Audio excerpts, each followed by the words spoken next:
12장 자연을 가까이 하라. 노년에는 가능하면 복잡한 도시보다는 자연을 더 가까이 접할 수 있는 교외에서 사는 것이 좋다.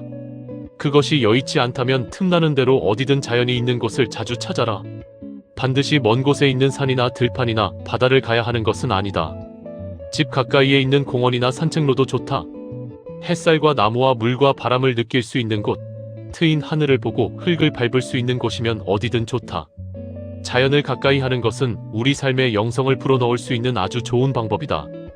자연과 벗하는 삶이 왜 영성에 도움이 되는지를 이해하기 위해서는 먼저 자신과 자연이 어떤 관계가 있는지를 자각해야 한다.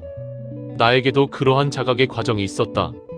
약 20년 전 나는 온통 붉은 대지와 바위 그리고 녹색의 선인장과 향나무로 둘러싸인 애리조나주 세도나를 처음 보았다. 그때 나는 세도나의 아름다운 풍광을 구경하느라 정신이 없었다. 세도나의 강렬하고도 신비한 매력에 흠뻑 취해 지구상에 이렇게 아름다운 곳이 있다니 하며 연신 감탄했다. 내가 세도나를 구경하고 있다고 생각했다. 그런데 어느 순간 내가 세도나를 보기에 앞서 사실은 세도나가 나를 보고 있다는 자각이 들었다.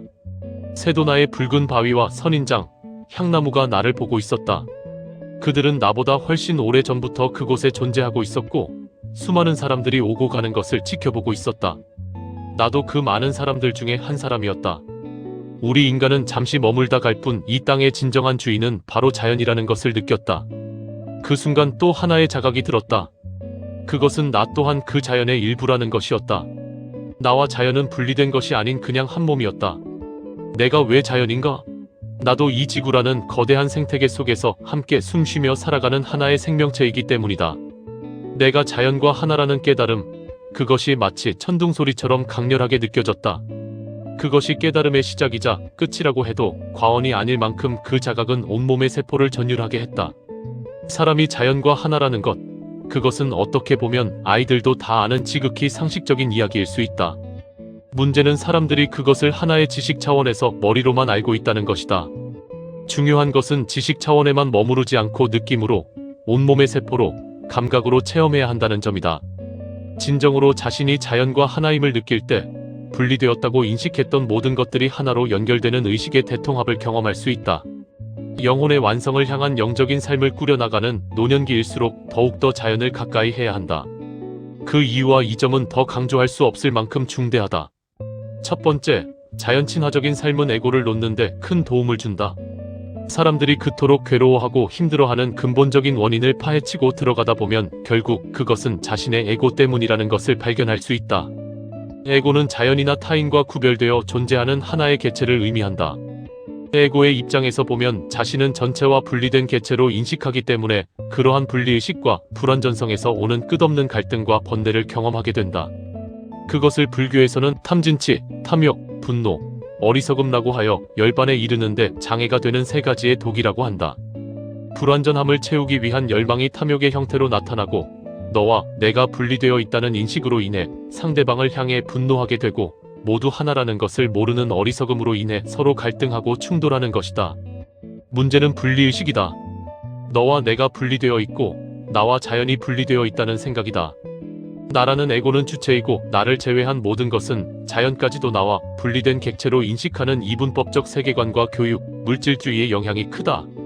계속해서 자신과 대상을 분리해서 인식하는 교육을 받고 물질주의 사회 속에서 경쟁과 소유, 지배라는 성공의 패러다임으로 길들여진 사람들에게 에고의 욕망은 갈수록 더 크게 작용하고 그러면 그럴수록 사람들은 더 큰 고통 속에 빠져들 수밖에 없다. 그뿐만 아니라 자연을 그저 개발의 대상으로만 보는 분리된 세계관으로 인해 땅도 병들게 했고 하늘도 병들게 했다. 오염된 하늘과 땅은 결국 사람도 병들게 하는 부메랑이 되어 돌아오고 있다. 어떻게 하면 이것을 바로잡을 수 있을까? 그 해결법은 알고 보면 간단하고 명쾌하다. 모든 것이 분리되어 있다는 세계관이 문제였기 때문에 모든 것은 하나라는 전일적인 세계관으로 전환하면 된다. 궁극적으로는 교육과 정치, 경제, 문화와 같은 전반적인 사회 시스템이 이러한 세계관으로 전환되어야 하겠지만 그것은 많은 시간과 노력이 소요될 수밖에 없다. 하지만 개개인의 의식은 지금 당장 바꿀 수 있다. 에고를 놓고 모든 것이 하나라는 전일적인 관점을 가질 수 있는 가장 쉬운 방법이 있다. 바로 자신이 자연과 하나임을 느끼는 것이다. 에고는 정말로 즐기고도 즐기다. 에고를 억지로 떼어내봤자 소용이 없다. 돌아서면 다시 달라붙는다. 매일 마음을 다잡으며 에고를 내려놓아도 생활 속에서 일과 사람들과 부대끼다 보면 어느새 에고가 다시 살아난다. 그런데 정말로 신기하게도 자연과 일체감을 느끼는 순간 에고가 쉽게 떨어져 나간다. 그것은 지식으로 이해하는 것이 아니라 온몸의 세포로 느꼈을 때 가능하다. 하늘과 땅, 자연의 에너지 속에서 몸과 마음을 열고 자연의 숨결을 느끼고 자연의 에너지와 하나로 연결되는 것을 체험해야 한다. 자신이 전체의 생명 에너지장 속에서 하나로 파동치는 자연의 일부임을 느끼는 순간 에고의 분리의식이 저절로 사라지고 나는 자연과 하나라는 대각성이 찾아온다. 하지만 여전히 에고를 갖고 있는 상태에서 나는 자연과 하나라고 말하는 것은 불완전하다. 생각이 아닌 느낌을 향해 더 내면으로 들어가야 한다. 그래서 자연 속에서 명상을 하는 것이 필요하다. 자연을 가까이 할 때 에고로부터 쉽게 벗어나는 것을 이미 당신도 체험했을 것이다. 복잡한 생각이나 감정이 들끓을 때 운동화 끈을 동여매고 자연 속에서 걸어본 경험이 있지 않은가? 밝게 비추는 햇살 아래 상쾌한 바람을 쐬며 가슴속에 답답했던 숨을 내뱉은 적이 있을 것이다. 그렇게 몇십 분만 걸어도 들끓던 생각과 감정이 어느 순간 잠잠해지고 마음이 밝고 가벼워진다. 현실은 변한 것이 하나도 없는데 자신의 마음 하나 변했다고 세상이 달리 보인다. 자연은 그렇게 우리의 생각과 감정을 정화시켜 본래의 자연스러운 상태로 되돌려주는 놀라운 힘을 가졌다. 자연 속에 있을 때 우리는 가장 자연스러워진다. 자연 친화적인 삶이 가져다주는 두 번째 이점은 자연을 벗할 수 있다는 것이다. 우리는 살아가면서 많은 벗과 사귀기도 하고 멀어지기도 한다. 학창시절에 평생 우정을 간직하자고 약속했던 친구들이 노년이 되어 주위를 돌아보면 과연 몇 명이나 남아있을까? 죽기 전에 하는 5가지 후회 중에 친구들과 계속 연락하지 못한 것을 꼽는 사람들이 많다? 젊은 시절에는 아무리 친한 친구였어도 각자 삶의 골몰에서 살다 보면 점점 연락이 줄고 의도치 않게 멀어지게 된다. 정말로 자신의 온 마음으로 교류할 수 있고 힘들 때 서로 의지하고 도와줄 수 있는 진정한 친구가 단 한 명이라도 있다면 그 사람은 그래도 인생을 제법 잘 살았다고 할 수 있을 것이다. 그만큼 사람과 사람 사이의 관계 맺음은 서로의 상황과 환경, 생각, 감정이라는 여러 가지 변수들로 인해 내 마음대로 되지 않는 경향이 있다. 이심전심이라는 말처럼 내 마음을 다 알아주는 친구가 있다면 얼마나 좋겠는가? 더욱이 사랑하는 사람이나 친구들이 하나둘씩 세상을 떠날 때 홀로 남겨진 노년의 외로움은 감당하기 힘든 고통일 것이다. 노년에 친구가 없다고, 혼자라서 외롭다고 한탄만 하지 말자. 친구를 새로 사귀면 된다. 오랜 법보다는 깊이와 정감이 덜할 수도 있겠지만 같이 나이 들어가는 새로운 친구들을 만나 마음을 나눌 수 있다. 그리고 나와 끝까지 함께 할 수 있는 평생 친구도 있다. 바로 자연이다. 어떤 면에서 보면 자연이 사람보다 훨씬 편하게 느껴질 수 있다. 사람은 각자 살아오면서 형성된 경험이나 성격, 관념이라는 틀을 갖고 있다. 인간관계는 서로의 다름까지도 포용하는 조화로움을 배우는 과정인데 그러한 다름이 서로 부딪힐 때는 사람을 대하는 것이 불편해진다. 그래서 부딪혀서 힘든 것보다 차라리 혼자인 것이 편하다며 사람 사귀는 것을 기피하게 된다. 그런데 자연과는 그런 부딪힘을 걱정할 필요가 없다. 왜냐하면 자연은 우리를 분별하지 않기 때문이다. 나에 있는 그대로의 모습을 다 받아주고 포용해준다. 힘들 때면 언제든지 기대어 쉴 수 있는 포근한 안식처가 되어주고 힘과 용기를 내라고 위로와 격려를 해주는 다정한 친구가 되어준다. 자연으로부터 사랑과 위로를 받은 경험은 누구에게나 있을 것이다. 빛 좋은 봄날 햇볕을 쬐며 앉아있을 때, 잔디밭에 누워서 파란 하늘을 올려다보았을 때, 숲길에 우거진 녹음과 새소리를 들으며 걸어갈 때, 탁 트인 푸른 바다를 보며 가슴 가득 시원함을 만끽할 땐 늦은 밤, 칠흑 같은 어둠 속에 총총 빛나는 별빛을 올려다볼 때 우리는 자기도 모르게 미소를 지으며 자연에게 말을 걸게 된다. 와 좋다. 라고. 마치 오랜 친구를 만났을 때의 느낌처럼 우리의 마음이 한껏 열린다. 마음이 열리면 자연이 걸어오는 말도 들을 수 있다. 힘내. 괜찮아. 넌 할 수 있어. 너를 사랑해라고.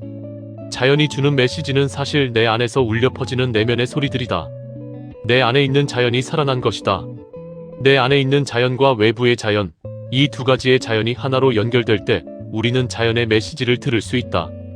그럴 때 우리는 자연과 진정한 벗이 된다. 벗이란 일방이 아닌 쌍방의 교류이다. 자연과 벗이 되려면 그냥 자연의 아름다움을 구경만 하는 차원이 아니라 자연과 교감할 수 있어야 한다. 그러기 위해서는 자연을 향해 마음을 열어야 한다.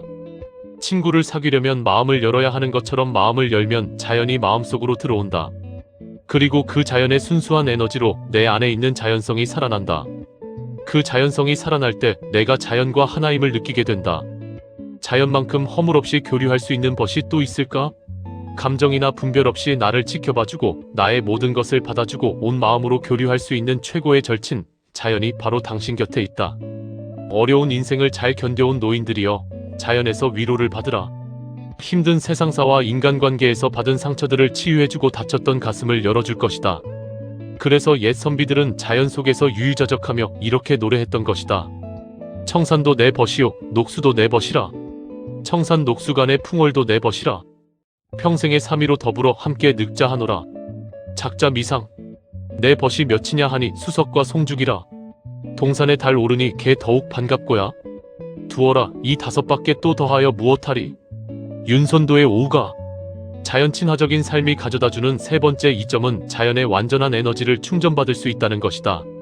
사람은 에너지로 이루어진 생명체이기 때문에 에너지를 받아야 살 수 있다. 우리가 먹는 음식은 육체의 생명력을 유지하는 데 사용되는 에너지원이다. 사람은 육체를 위한 에너지뿐만 아니라 영혼을 위한 에너지도 필요하다. 자신의 영혼을 풍요롭게 하고 새로운 영감을 줄 수 있는 에너지를 갈구한다. 에너지를 받기 위해서 인간관계도 맺고 이를 통해 성취감도 느끼고 취미생활이나 종교생활도 한다. 그러한 활동을 통해서 어느 정도 마음의 위안을 받지만 그것만으로는 충분하지 않을 때가 많다? 사람은 완전함을 추구한다. 나를 100% 만족시켜줄 수 있는 그 어떤 것, 완전함을 찾아 헤매는 것이 우리 인생이라고 할 수 있다. 완전함, 그것은 인위적인 것에는 없다. 완전함은 오직 자연에만 존재한다. 자연의 모습 그 자체가 완전함이다. 물론 사람도 자연이기 때문에 완전해질 수 있다. 자신 안에 완전한 자연을 드러낼 수만 있다면 우리가 원하는 완전한 에너지는 자연에서 쉽게 얻을 수 있다. 자연의 품에서 모든 것을 내려놓고 잠시 동안만 누워있어 보라. 따스한 햇살과 맑은 공기, 청량한 물소리, 싱그러운 풀냄새와 흙냄새가 몸과 영혼을 가득 채워줄 것이다. 자연은 우리에게 언제나 무한한 사랑과 축복의 에너지를 보내주고 있다. 그 사랑과 축복은 사람이 가공해낼 수 없는 완전한 에너지이다. 완전한 에너지를 얻고자 하면 자연의 무한한 에너지를 충전하면 된다. 그 순간 자신 안에 본래 붙어 있었던 완전성이 살아난다. 우리를 낳아주고 키워준 육체의 부모가 있지만 우리의 생명이 잉태되어 태어나고 성장하는 모든 과정을 지원해준 더 큰 부모가 있다. 바로 천지부모다. 입으로 들어오는 음식과 물은 땅에서 받은 에너지이고 공기와 햇빛은 하늘에서 받은 에너지이다. 하늘과 땅의 에너지 없이 우리 인간이라는 생명체는 단 10분도 생존할 수 없다. 10분만 숨을 안 쉬어도 죽기 때문이다. 천지부모라는 자연이 있기 때문에 지금 이 순간 우리가 숨을 쉬고 활동하며 살 수 있다. 육체의 부모가 자녀에게 희생적인 내리사랑을 베풀어 주는 것처럼 천지부모도 인간에게 조건 없는 사랑을 주고 있다. 그러나 그 사랑의 대가로 우리에게 아무것도 요구하지 않는다. 만약 천지부모가 우리에게 원하는 것이 한 가지 있다면 육체의 부모가 자녀들이 서로 화목하게 살기를 바라듯이 우리가 지구상의 다른 모든 생명체와 조화롭게 살아가기를 바랄 것이다. 당신에게 에너지가 필요한가? 그렇다면 사람에게서만 에너지를 구하려 들지 말고 자연의 생명 에너지를 충전받아라. 자연은 당신의 몸을 활력이 넘치는 생명 에너지로 가득 채워주고 심장이 살아있는 기쁨으로 고동칠 수 있도록 가슴속 영혼의 생기를 풀어넣어 줄 것이다. 그것은 사람에게서 받을 수 없는 완전하고도 완벽한 평화의 에너지이다. 당신 안에 자연을 가득 담아라. 그리고 자연에서 받은 그 에너지를 주위 사람들과 나누어 보라. 자연에서 받은 사랑을 사람들에게 베푸는 것, 자연이 그러하듯 대가를 바라지 않는 무조건적인 사랑을 나누는 것, 그것이 천지부모가 바라는 자연인의 삶일 것이다. 자연 친화적인 삶이 가져다주는 네 번째 이점은 자연을 닮아가는 삶을 살다가 자연의 품으로 돌아갈 준비를 할 수 있다는 것이다. 자연은 말이 없다. 그냥 있는 그대로를 우리에게 보여줄 뿐이다. 우리가 자연의 이치를 깨닫고 자연과 하나 될 수 있는 방법은 자연을 있는 그대로 느끼는 것이다. 자연은 침묵한다. 우리는 침묵이라는 명상을 통해서 자연과 교류할 수 있다. 자연 속에는 말과 글로 표현할 수 없는 진실이 들어있다. 그것을 느낄 때 우리는 감동한다. 사람도 말보다 그 사람의 인격에 감동을 받는 것과 마찬가지다. 말과 글을 넘어 진실을 감지할 수 있는 감각과 의식이 우리에게 있다는 것은 크나큰 축복이다. 그러한 감각을 계속해서 살리는 것이 자연인의 삶이다. 자연은 우리의 스승이다. 가장 가까이 있고 언제 어디서나 만날 수 있으며 불변의 진리를 가진 만인의 스승이다. 우리는 자연을 통해 삶의 지혜와 이치를 배운다. 봄, 여름, 가을, 겨울의 순환 속에서 자연의 순리를 깨닫고 눈부신 태양 속에서 모두를 공평하게 비추는 큰 사랑을 발견하고 막 돋아나는 초록의 새싹이나 꽃잎 속에서 생명의 경의를 느낀다. 제자는 그 스승을 닮기 마련이듯 자연과 가까워지면 가까워질수록 인간은 자연의 품성을 닮아간다. 모든 생명을 품어주고 길러주는 드넓은 대지의 덕, 밝음과 자유, 평화를 주는 무변광대한 하늘의 지혜를 닮아간다. 자연의 품성을 닮으며 나이 들어가다 보면 자신이 자연과 하나임을 온몸으로 체감하게 된다. 인간은 자연에서 와서 자연으로 돌아간다는 말처럼 자연의 품으로 돌아갈 준비, 하늘과 하나 되는 천하를 위한 준비를 하는 것이다. 우리 민족의 가장 오래된 경전인 천부경에는 81개 글자에 자연의 놀라운 지혜와 이치가 담겨 있다. 일시무시일, 모든 것은 하나에서 비롯되나 이 하나는 이름 붙여지기 이전의 하나이다. 본심본태양악명, 마음의 근본과 우주 만물의 근본이 하나로 통할 때 일체가 밝아진다. 인중천지일, 마음을 밝힌 사람에게는 하늘과 땅이 하나로 녹아들어가 있다. 일종무종일, 우주 만물은 하나에서 끝이 나지만 이 하나는 끝이 없는 하나이다. 이것이 천부경의 핵심 문구이다.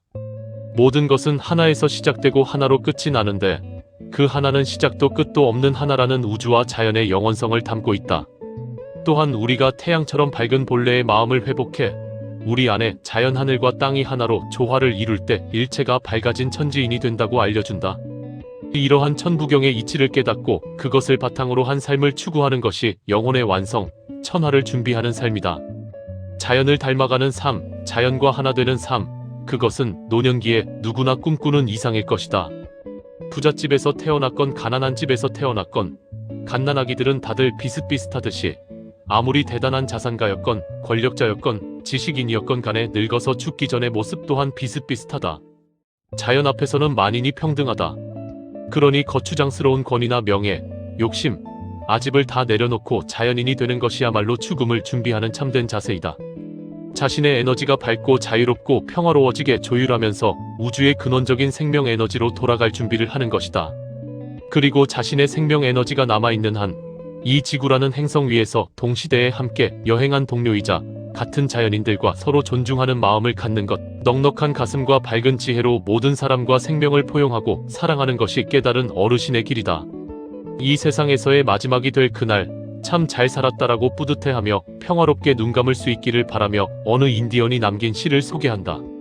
오늘은 죽기 좋은 날, 모든 생명체가 나와 조화를 이루고 모든 소리가 내 안에서 합창을 하고 모든 아름다움이 내 눈 속에 녹아들고 모든 사악함이 내게서 멀어졌으니 오늘은 죽기 좋은 날, 나를 둘러싼 저 평화로운 땅, 마침내 순환을 마친 저 들판, 웃음이 가득한 나의 집, 그리고 내 곁에 둘러앉은 자식들. 그래, 오늘이 아니면 언제 떠나가겠나? 책에 실린 얼스빌리지와 뉴질랜드의 자연에서 받은 경외와 감동을 당신과 함께 나누고 싶어서 그곳의 에너지를 담은 사진 284페이지. 한문화학원 일지 이승헌 이사장의 저서 나는 120살까지 살기로 했다 중에서